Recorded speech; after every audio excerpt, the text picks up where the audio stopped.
ሰላም ጤና ይስጥልኝ እንዴት ሰነበታችሁ? አሁን የተሰሙ መረጃዎችን እናሰማችኋለን። ውድ አድማጮቻችን በየዓለማት የምትገኙ አድማጮቻችንና ተመልካቾቻችን ሰላም ጤና ይስጥልን እያልን ወደ ዜናው እናልፋለን። ከዛ በፊት ቻናላችንን ሰብስክራይብ፣ ላይክ፣ ሼር በማድረግ የቻናላችን ቤተሰብ መሆን እንዳትረሱ። በዚህ ቻናል ብዙ የተሰሙ ዜናዎች ይተላለፋሉ። ዜናዎቹን ለመከታተል ቤተሰብ መሆን እንዳይረሳ። አዲያም የደውል ምልክቷን በመጫን ኖቲፊኬሽን ወይም የዜና መልቀቂያ ሜሴጅ እንዲደርሳችሁ ቤተሰብ መሆን እንዳትረሱ። የደውል ምልክቷን እየነካችሁ ግቡ እንላለን። አሁን ወደ ዜናዎቻችን ስናልፍ ከትግራይ ክልል እየተሰሙ ያሉ መረጃዎች አሉ። ይህም በትግራይ ክልል የጦርነት ስጋት አሁንም እንደቀጠለ ነው። ህወሓት የጦርነት ዝግጅት እያደረገ ከኤርትራና ከሱዳን በኩል አርሚ 70 ብሎ የሰየመውን ጦር እያስገባ መሆኑን ተሰምቷል። ይህም ለጦርነቱ የሚያደርገውን ዝግጅት ያሳያል ተብሏል። በዚህ ላይ ብዙ ተንታኞች ፖለቲከኞች እንደገለጹት ከሆነ ይህም ለፌደራል መንግስቱን ለመገልበጥ የሚደረግ የጦርነት ዝግጅት ነው ብሎታል። ይህም ከሱዳን ላይ ወደ አመት ለሚሆን ጊዜ ሲሰለጥኑ የቆዩትን የአባላት የኢዲኤፍ አባላትን እያስገባ መሆኑን ተሰምቷል። ይህም ለጦርነቱ እንዲዘጋጁ እንደሆነ ተሰምቷል። በዚህ ላይ አርሚ 70 ብሎ የሰየማቸውን ጦር ከሱዳን እያስገባ ነው ተብሏል። አሁንም እየገቡ ነው ተብሏል። ይህም ለጦርነቱ የሚደረግ ዝግጅት ነው ብሎታል ብዙ ፖለቲከኞች።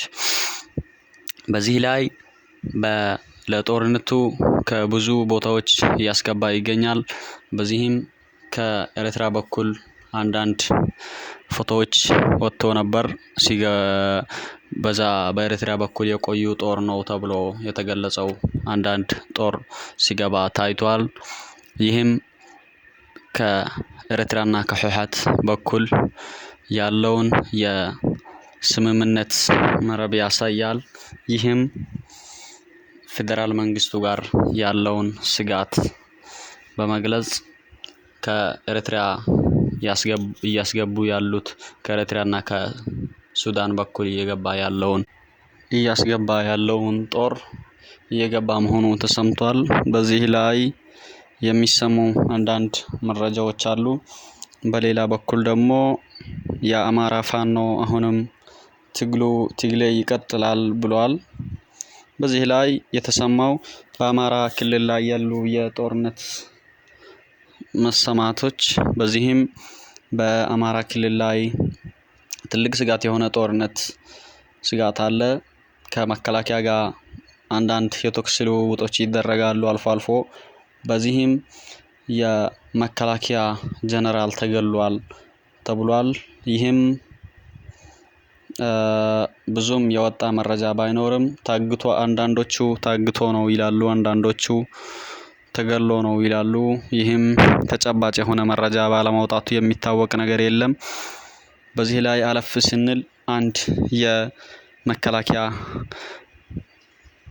ጃጓር እና አንድ የመከላከያ የጭነት ኦራል መያዙ ተሰምቷል። በዚህ በፋኖ እጅ ገብቷል ብሎታል። ፋኖ በራሱ ቤጅ እንደገለጸው ከሆነ በእጅ ተቆጣጥረናል ብሎታል። ይህም መንገድ ላይ ሲያልፍ የነበረውን የመከላከያ መኪና ጠልፎ ነው ተብሏል። በዚህ ላይ በሌላ በኩል ደግሞ አሜሪካ ህወሓት ላይ የምታደርገውን ጫናዋን አሁንም ድረስ እንደቀጠለ ነው። አሜሪካ ባለፈው የቪዛ ክልከላው ይታወሳል። በዛ ላይ ቪዛ ለማንኛውም ለህወሓት አባል እና ቤተሰብ ተከልክላ ነበር። ይህም አልበቃ ብሎ ደግሞ አሁን ላይ ወደ ትግራይ ክልል የአሜሪካው አምባሳደር በኢትዮጵያ የአሜሪካ አምባሳደር የሆነው አንድ አምባሳደር ወደ ትግራይ ክልል መግባቱ ይታወሳል። ይህም ለፌደራል መንግስቱና ለትግራይ ክልል ላይ ላለው ለህወሓት ቡድን የሚደረገውን የሰላም ስምምነት ለማጠናከር ነው ብሎታል መንግስት። በዚህ ላይ በህወሓት ላይ የምታደርገውን ጫናዋን እየቀጠለች ነው አሜሪካ። አሁን ላይ ከተለያዩ የህወሓት ባለስልጣናት ጋር መወያየቱ ተሰምቷል።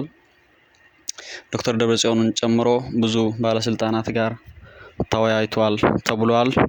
በዚህ ላይ ደግሞ የሚወያዩት ወደ ሰላም እንዲመጡና እንዲወያዩ እያረጉ እንደሆነ ተሰምቷል። በዚህም አሜሪካ እጅ ያስገባችበት ነገር ድሮም አይስተካከልም ይላሉ አንዳንድ ተንታኞች። ባትገባበት ጥሩ ነበር፣ ግን ለማባላሸት ይመስላል ይላሉ ፖለቲከኞቹ። በዚህ ላይ ከህወሓት በኩል ምንም እንኳን እምቢ የተባለ ነገር ባይኖርም ህወሓት ግን ቅር እንዳለው አስታውቋል። የአሜሪካው አምባሳደር ለስምምነቱ ያለን ለአሜሪካ ለሰላም ያላትን ፍላጎት እና ሰላምን ለማምጣት የምታደርገው ጥረት ነው ብሎታል። ግን ተቃራኒውን ሊሆን ይችላል ይላሉ አንዳንድ ፖለቲከኞች። አሁንም አምባሳደሩ በትግራይ ክልል ላይ እንደሚገኝ ተሰምቷል። በዚህ በኩል ደግሞ የሀረመሬት የሚባሉት የህወሓት ተቃዋሚዎች አንዳንድ ስጋት ሆነዋል ተብሏል። የሀረመሬት መሪው ጀነራሉ በህወሓት እጅ ገብቷል ተብሏል። ዋና የታጣቂዎቹ ቡድኖቹ ኃላፊ የሆነው አንድ ግለሰብ በትግራይ ክልል አካባቢ ሲንቀሳቀስ ተይዟል ተብሏል። ከፍተኛ አመራር የሀረመሬት የሚባሉት የህወሓት ተቃዋሚዎች ቡድን እንዲሁም የአቶ ጌታቸው ረዳ ፓርቲ አባል ናቸው ተብሏል። አሁንም በሚሰሙት የዚህ የሀረመሬት ጉዳይ ትልቅ ስጋት ሆኖ ቀጥሏል ተብሏል። በአፋር በኩል በመጋሌ ወረዳ የተቀመጠው የሀረመሬት ቡድን ኃይል ከትግራይ ክልል ፈርቶ መሸሹ ተሰምቷል። ይህም የኢዲኤፍ አባላቱን ፈርቶ ነው ይላሉ። በአፋር ክልል ተደብቆ ይገኛል ያ ሀረመሬት የሚባለው ቡድን። ይህም ህወሓትን በመፍራት ሸሽቶ ወደ ሌላ ክልል ገብቷል ይላሉ። በዚህ ላይ ትልቅ ተፈጥሯል በትግራይ ክልል ውስጥ። አንዳንድ የትግራይ ክልል ህዝብ ከሀረመሬት ከሚባሉ ቡድኖች ጎን መሆኑን ይገልጻል። ምክንያቱም ህወሓት ለ30 እና ከዛ በላይ ለሚሆኑ አመታት ትግራይንም ኢትዮጵያንም አስተዳድሯል፣ ግን ምንም አይነት ለውጥ አላመጣም ይላሉ። ሀረመሬት አንዳንድ ደጋፊ እንዳለው ይሰማል፣ ግን ምንም አይነት የዲፕሎማሲም ሆነ የጦርነት ልምድ የሌለው ኃይል መሆኑ ተሰምቷል። በሌላ በኩል ደግሞ ህወሓት እንደገለጸው ከሆነ ከፌደራል መንግስቱ ጋር ለመዋጋት ዝግጅታችንን ጨርሰናል ብሏል። የህወሓት ኮሚኒኬሽን ቢሮ ኃላፊ የሆነው አንድ ግለሰብ አንድ ባለስልጣን በትግራይ ቲቪ እንደገለጸው ከሆነ ከፌደራል መንግስቱ ጋር ለመዋጋት ዝግጁ ነን ብሏል። ይህም የትግራይ ክልል መንግስት ከፌደራል መንግስቱ ጋር ጦርነት ለማካሄድ ዝግጅቱን ገልጿል። ይህም በአንዳንድ ፖለቲከኞች ሲተነተን ይሄ ማስፈራሪያ ሳይሆን ያሉበት ሁኔታ ነው ብለዋል። ኤርትራና ከሱዳን ከግብጽ እየተረዱ መሳሪያ ከሁሉም ሀገራት እየገባላቸው በመሆኑ ፉል ኮንፊደንስ ሆነዋል ብለዋል። በሌላ በኩል ደግሞ ክቡር ጠቅላይ ሚኒስትር ዶክተር አብይ አህመድ እንደገለጸው ከሆነ ኢትዮጵያ ላይ የሚያንዣብቡ አሞራዎች ምንም አያመጡም ብሎ ዘለፋቸው። ይህም ከኤርትራና ከሱዳን ግብጽን ጨምሮ የሚሆን መልእክት ይመስላል። ለሶስት ቀናት እየተካሄደ ያለው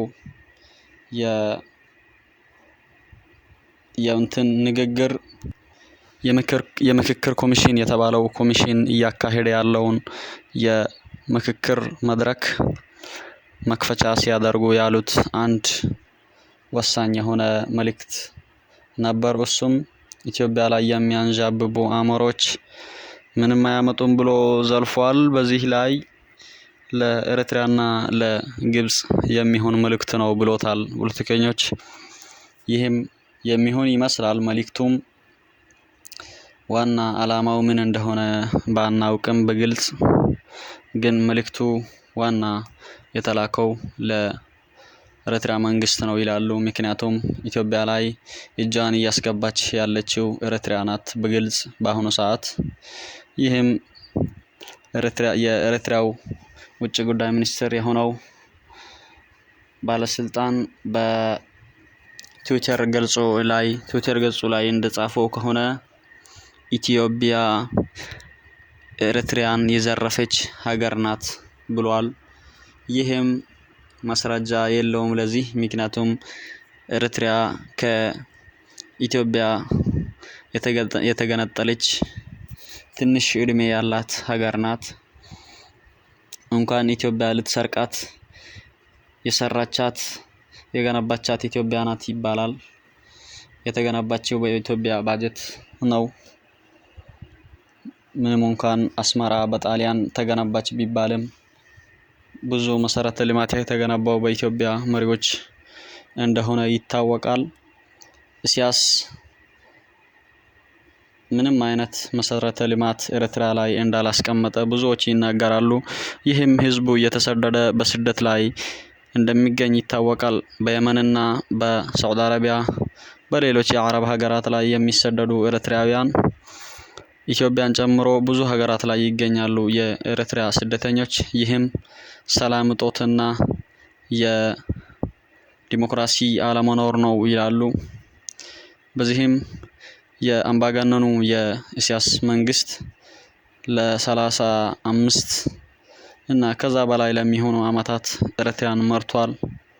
ይህም ምንም እንኳን በአይን የሚታይ ለውጥ ባያመጣም በህዝቡ ዘንድ ባይወደድም በኃይል ተቀምጦ በስልጣን ላይ የቀጠለ መሪ ነው ይሉታል ብዙዎች።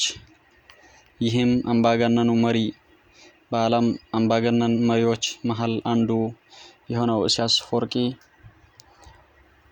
በኤርትራ ላይ ምንም አይነት የመብራት አገልግሎትም ሆነ የዲጂታል የሆነ ነገር ምንም አይነት ነገር እንደሌለ መንግስትም ሆነ ምንም እንኳን በህጋዊ የተቋቋመ መንግስት ባለመኖሩ የሸማግሌዎች ስብስብ ናቸው ተብሏል። ይህም በሌላ በኩል ደግሞ አቶ ጌታቸው ረዳ በአንድ ቃለ ምልልስ ላይ እንደገለጸው የሸማግሌዎች ስብስብ ብሏቸዋል የኤርትራን መንግስት። ይህም ውሸት እንዳልሆነ በቲቪ አንዳንድ ቪዲዮዎች ላይ አይተናል። ምክንያቱም የኤርትራው ባለስልጣናት ሙሉ ለሙሉ 100% በሚባል ደረጃ ሸማግሌዎች ከ70 አመት በላይ የሆኑ ሰዎች መሆናቸውን አይተናል። ወታደሮቹ ራሱ ከ70 አመት በላይ የደረሱ አዛውንቶች ናቸው ይባላል። በዚህ ላይ የሚሰሙ መረጃዎች ይሄን ይመስላሉ። እኛን ስላዳመጡንና ስለተከታተሉን እናመሰግናለን።